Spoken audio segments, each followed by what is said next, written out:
Okay, so here we are, fresh back from King of the Hammers. Had a bunch of people ask for a walk around video and some details. So I guess that's what we're gonna do. So first of all, it started out as a '88 Samurai. I bought it bone stock with a blown up engine. First I rebuilt the engine and used it as a daily driver for a couple years. Did little things to it. Had like 30-inch tires and 2.5 inches of lift. I'll try to find pictures to insert. Show you what it looked like.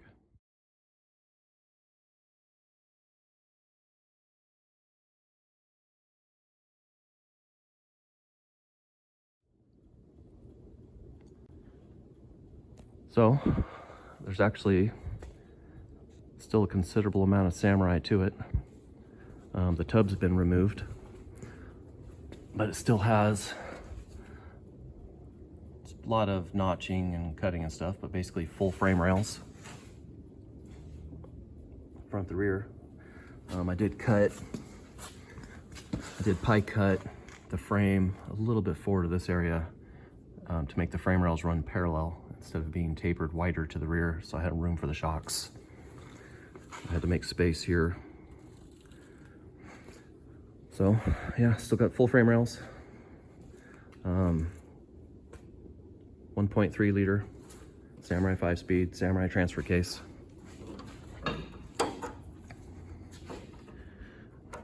The original hood from the car and cowl.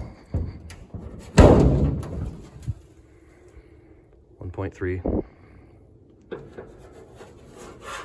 It's got a fairly healthy build. It's got a little more compression, cam, some head work, Holly Sniper EFI, Doug Thorley 421 header, and then a low range aluminum radiator. That's pretty much it for the motor. Runs pretty good. I had it dynoed once, put 68 horsepower to the wheels. Soon to be getting a turbo. So when I first built it, I had Samurai axles. Bent both of the housings out playing in the dunes. So now it's got hybrid Sidekick housings. It uses Sidekick rear third members, 513 gears. Lockrights front and rear now.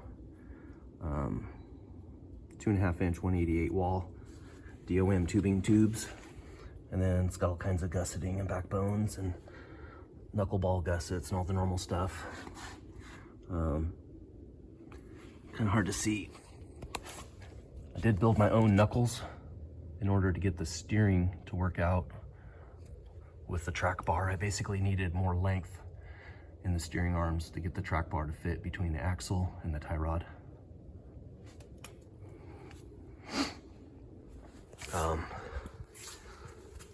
This is a Toyota IFS truck steering box. I built a custom pitman arm, so it's all in double shear, and to get the length and angles right. Handle's pretty nice at high speeds. There's no bump steer at all. Track bar and drag link match each other pretty much perfectly. Suspension wise, it's a 3-link. You see the upper link there, and then it's got two links on the lower. 2.0 by 14-inch travel FOA coilovers. Remote reservoirs. I have their finned reservoir covers. Actually super happy with these shocks. About the half the price of King or Fox, and honestly they've done just fine for me. I've had zero issues. I know early on they had a bad rap for leaks and other problems, but I think they've come quite a ways with their quality lately. So moving back a bit, here's the interior. I kept the original dash. Just wanted to keep the Samurai feel as much as I can. All the sheet metal is I built all the interior panels, all the sheet metal. I'll go around the other side.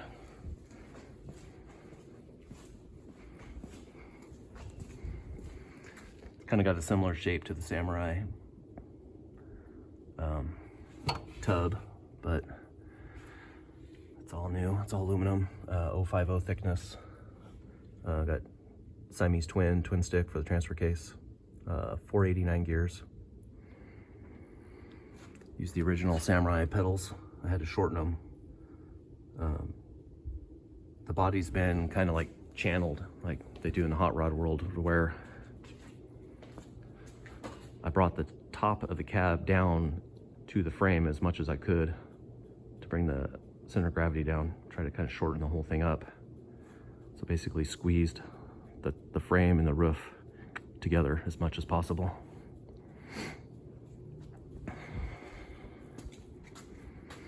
Got a front and rear line locks because there's no traditional parking brake. There's the Holley Sniper little readout. Use a master switch pros. My gauges, I got one oddball gauge because my oil pressure gauge sprung a leak one day. Rugged radio and intercom. Those guys are high power USB charge ports. I have a Lowrance GPS, but originally I was going to use a iPad with lead nav navigation, and so those would be the power for the iPad and the external GPS antenna, but I ended up switching to this guy. It's just easier. All the cage is 1 3/4 120 wall. Went pretty crazy on it just to make sure if tumbled it hard it wouldn't fall apart. Corbeau seats. These are the Forzas. Pretty affordable and pretty comfortable. Crow belts. Very important for hammers. Cold air or filtered air for the helmets. Most of the hoses. Keep you from eating dust.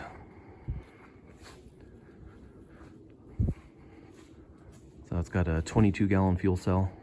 This is just a relatively cheap RCI Circle Track fuel cell. Modified the pickup to be centered because they go to the right rear corner originally, and that doesn't really work for rock crawling. So I've got fire extinguishers, high lift jack, spare.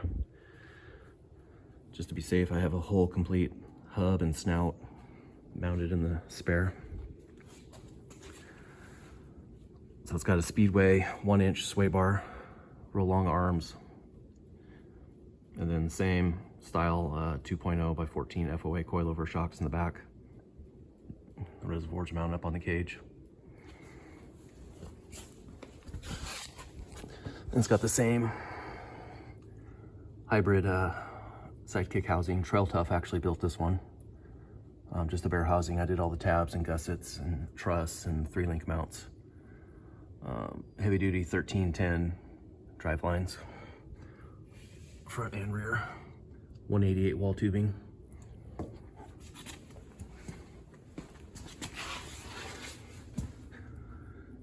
It's got a wishbone style 3-link,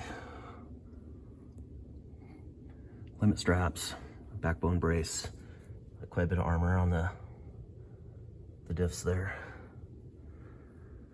and all kinds of these vents for the diff.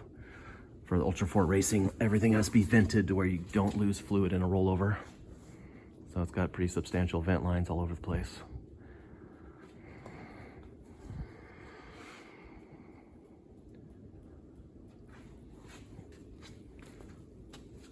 So for tires and wheels, I have BF Goodrich 33 1050 on 15x8 Ultra wheels. You guys see the end there? It's got chromoly axle shafts from low range on the rear axle. Lock-right locker. The front locker has RCV axle shafts, lock-right. And then if you've seen the video I did before, it's got the big 7/16 hub bolts. And they stayed tight, nothing came loose. Made it through over 100 miles of King of the Hammers racing with 0 problems. Definitely worth it.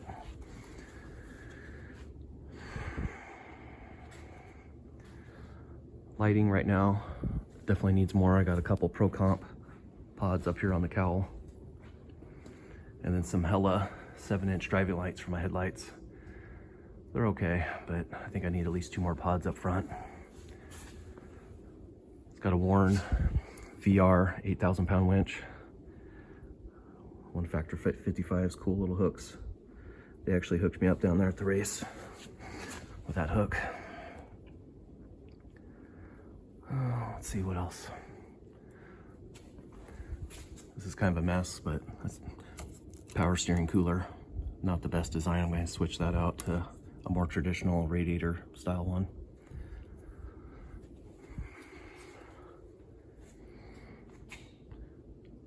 Obviously no windshield when I race, but I've got the quick release hinges, so I can throw the windshield on and drive it on the street. I drive it quite a bit in the summertime. All the bodywork is 1/8 inch Lexan that's been vinyl wrapped.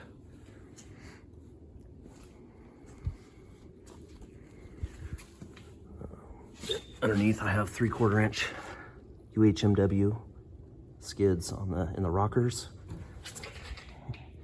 and in the belly. Works pretty nice when you slam against rocks. It doesn't make very much noise and it slides pretty easily.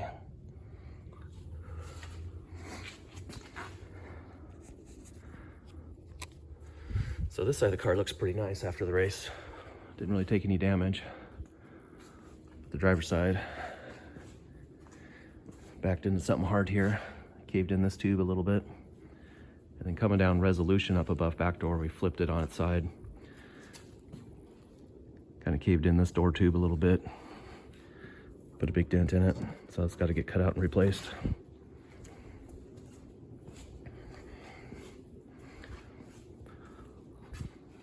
Nice little dent in the front bumper. I'm gonna try to fix that without cutting it out. So yeah, it's got about 14 inches and probably 13 with the straps and everything. 13 inches of front wheel travel and 16 in the rear. With the angle of the shocks and the length worked out on the link arms, actually works to get a little more travel out of it than the shocks have, but it's not too far to where you get negative effects in the damping. Too much angle on the shocks is bad. Some of my spare essentials. Literally just pulled it out of the trailer, haven't cleaned it or done anything to it yet.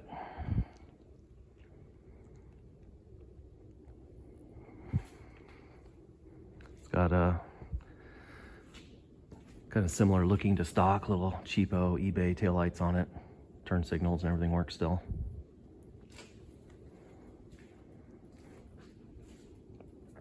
Kind of race style mirrors. This one took a rock.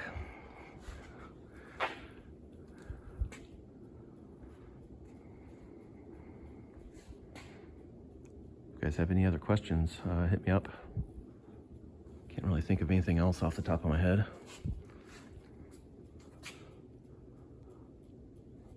Thanks for watching. One more thing I just thought of. Super awesome mod. It's got a steering quickener. With this short of a wheelbase, going fast, you gotta be able to keep up with it if it tries to swap ends on you. So this is this is made by Howe. It's a 1.5 to 1 steering quickener. So when you turn the steering wheel one time, the output down at the steering box turns 1.5 turns. They actually make a 2 to 1, which I'm thinking about switching to, make it a little faster even yet. Actually I used a Polaris Razor tilt steering column. It's got a little gas strut under this pad. Actually worked out really good. It's a cheap Grant steering wheel. See, I got little tool bags zip tied in there to hold spare parts and tools. Quite a bit of room behind the seats and everything.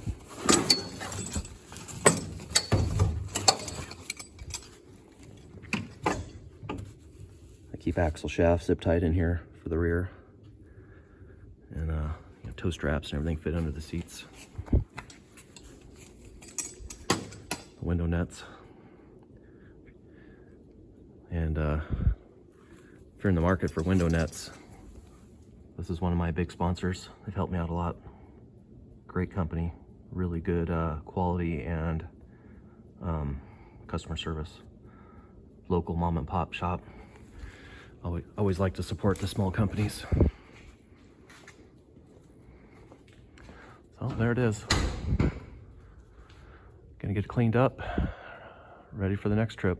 Gonna do the Rubicon Trail this summer and trying to find some other smaller races to do. All right, thanks for watching.